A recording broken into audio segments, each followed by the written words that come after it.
Hello, my name is Riley Trickle, and I'm here with Ta Chu, one of two teams representing Miss Young's 8th grade GT class.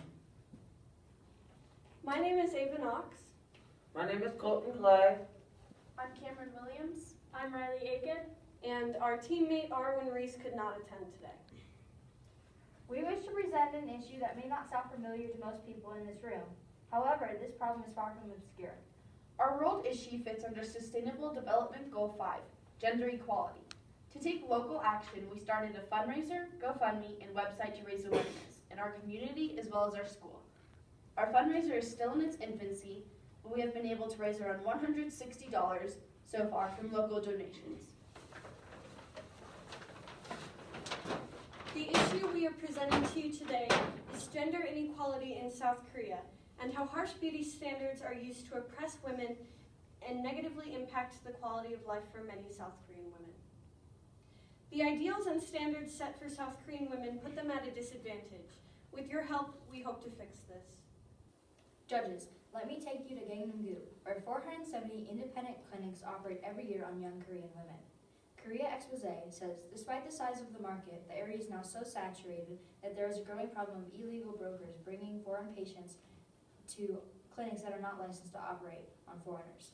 South Korea is the plastic surgery capital of the world, with the highest plastic surgery rate per capita.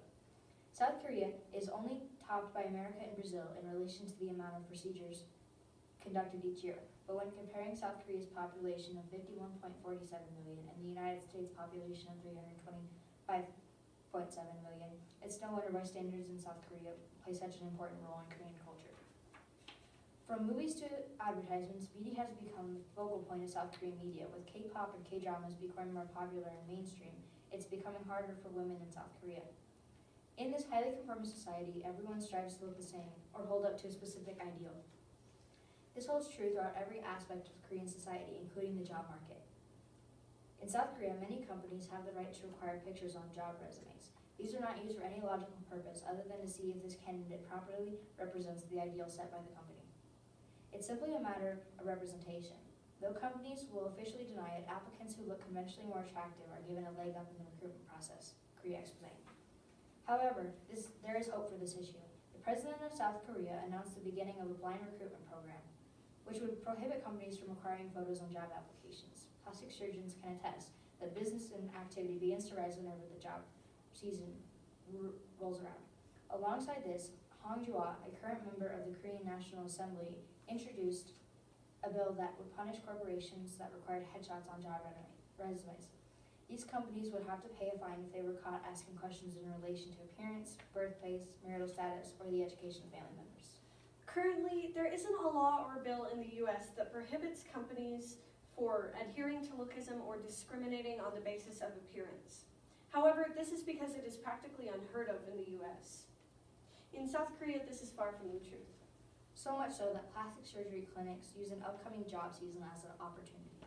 They pressure future candidates into improving their features. Statistics from Quartz show that of 760 companies conducted by job portal Saruman last year, about 93% of firms required a photo for job applications. Nearly 34% of 312 human resource managers surveyed said that they have employed an applicant based on their looks.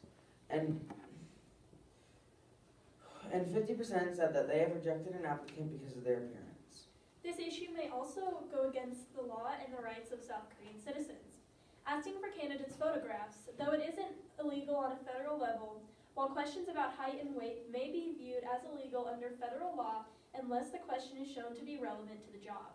While it's difficult and nearly impossible to pinpoint the absolute source of any given issue, we've worked together to find a specific person who may be responsible for the plastic surgery craze, as well as the influx of Western trends in South Korean media. Korean Expose says, Dr. Rusk was instrumental in creating a channel for American medical techniques, aid, and ideas of beauty between Korea and the U.S. He established the Rusk Mission to Korea in conjunction with the American Korean Foundation, in 1953. The mission surveyed the state of medical practice in Korea and sent a generation of Korean doctors to the United States to learn modern medicine. The generation of U.S.-trained medical professionals strengthened the influence of U.S. ideals in Korea, aesthetics, racial hierarchy, and the importance of appealing to American sensibilities. Because of this, patients often go under the knife to achieve foreign aesthetics and have features that resemble those of Western peoples. These standards go to extremes. Lim Hyun-ju is a Korean newscaster that sparked a heated debate for simply wearing glasses on the air. The beauty industry has a way of seeping into all aspects of life, including your morning commute. Women Modified, beyond belief, line the walls of the Seoul Metro, convincing you that your jawline isn't sharp enough, that your cheeks aren't full enough, and that your waist isn't small enough. These ads still consume most of the ad space in the Seoul Metro. These advertisements play a crucial role in luring young women into plastic surgery clinics. Because of this, the president of South Korea has announced that all plastic surgery ads in the Seoul Metro will be removed by 2022. Young girls are starting to incorporate makeup into their morning routines. Some of these girls are as young as kindergartners, using products specifically developed for infants. Most girls' role models are dressed head to toe in beautiful clothes and have lots of makeup. In turn, many girls associate success with one's outward beauty. Many cosmetic companies are catering their products to these children by using their favorite characters and slogans to advertise their products. There are also marketing schemes centered around how grown-up and beautiful they will feel when they use these products. These standards for young children are not only based in South Korea, but the cosmetic empire of the US is also working to to these young people. Companies have found new techniques to cut out the middleman, parents, and sell directly to children. Some people are trying to combat this by refusing to do makeovers on child models. In 2017, the booming global superpower that is the K-beauty industry was estimated to have worth that could rival that of Korean technology exports. According to Mintel, South Korea has a spot on the 10 largest beauty industries list with an estimated worth of around $13 billion. Sharon Threkelbaum states, South Korean women are said to spend twice as much on their skincare than their American counterparts. Complex skin routines are a must in Korean beauty, with some skincare routines requiring up to 10 steps. Quote, by her early 20s, she would spend as much as 100,000 won a month on cosmetics. But amid a wider feminist awakening in South Korea, Cha has chosen to ditch her makeup, lipstick, and dyed blonde hair. Over the past few years, people have started to become aware of the harsh reality of living in South Korea. Consequently, women have started to fight back. The Escape the Corset movement is a movement of women that destroy their beauty products and cut their hair to protest patriarchal ideals in South Korea. There are multiple viral videos showing the destruction of K-beauty products, as well as accounts of women that detail their experiences. After decades of oppression, feminist movements have started to emerge all over the country.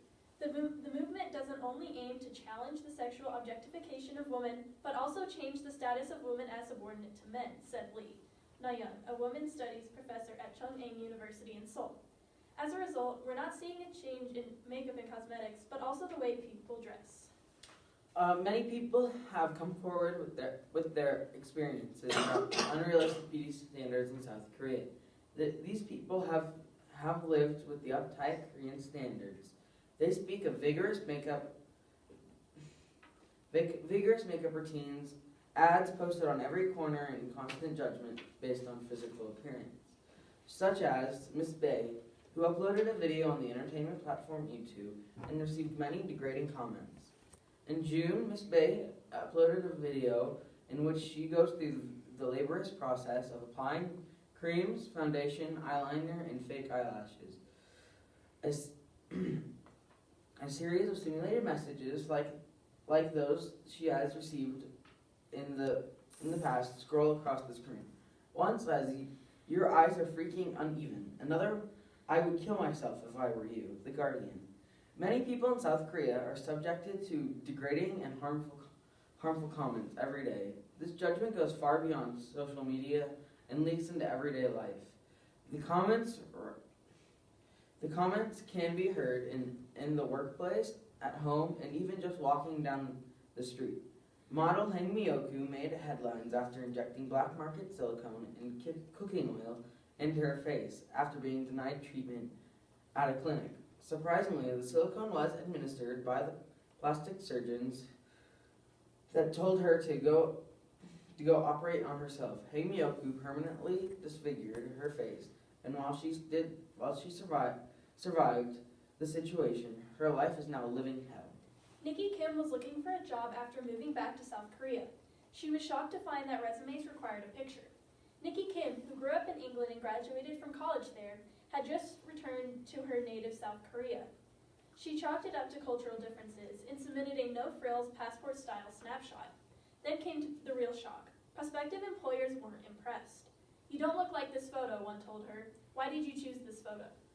Another woman writes, "I was not overweight, but to my father, I might as well have been obese. His idea of beauty norms has been heavily influenced by South Korean ideals of what a healthy woman looks like. I still question how I'm supposed to connect with the Korean community if I'm constantly judged for my physical appearance and my failure to subscribe to a set of standards I never asked to be held to." I'm tired of seeing Korean schoolgirls stopping in front of massive plastic surgery ads that are posted at every corner, every subway. They stare at before and after pictures, saving celebrity A's eyes to show a surgeon during a consultation, and aspiring to a photo of a celebrity B's nose for the next surgery. For more than a decade, starting when she was 12, Cha would meticulously apply cosmetics,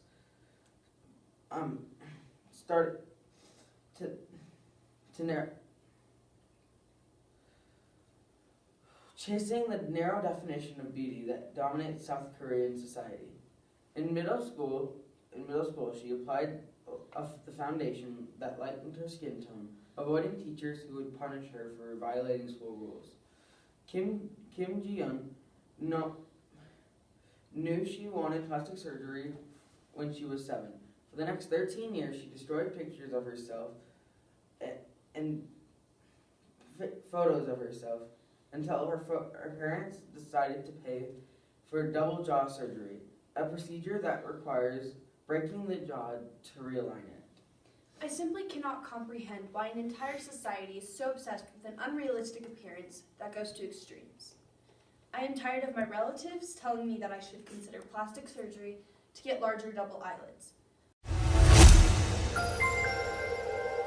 South Korean women have destroyed their makeup and cut their hair short to protest the country's mainstream beauty standards. Some have also boycotted lengthy skincare routines. Women post pictures of whatever's left of their eyeshadow, lipstick, and powder and post them online with the hashtag #EscapeTheCorset. Unrealistic beauty standards in South Korea, such as poreless skin, pale complexion, and high nose, appear to have triggered women to push back societal pressures. Observers say this is just part of what looks like a growing feminist awakening in the highly patriarchal society. Earlier this year, a high-profile politician was accused of sexual assault, prompting more women to come forward and talk about similar experiences. In May, thousands of women rallied in Seoul to protest against spy cams filming women in bathrooms.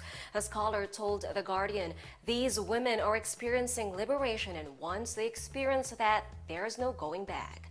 For Global One in Metro Manila, I am Crystal Yap. Our proposed solution includes partnering with the GFFW, or the Global Fund for Women. We believe that with their support, we will be able to use the money we have raised alongside the funds from the World Affairs Challenge to help raise awareness through the form of advertisements. We would focus these advertisements towards the large city of Seoul, which seems to act as an epicenter for this issue. Our advertisements reach out to women and inform people of feminist movements such as the Escape the Corset movement. It is our goal to lend a helping hand to those who feel oppressed.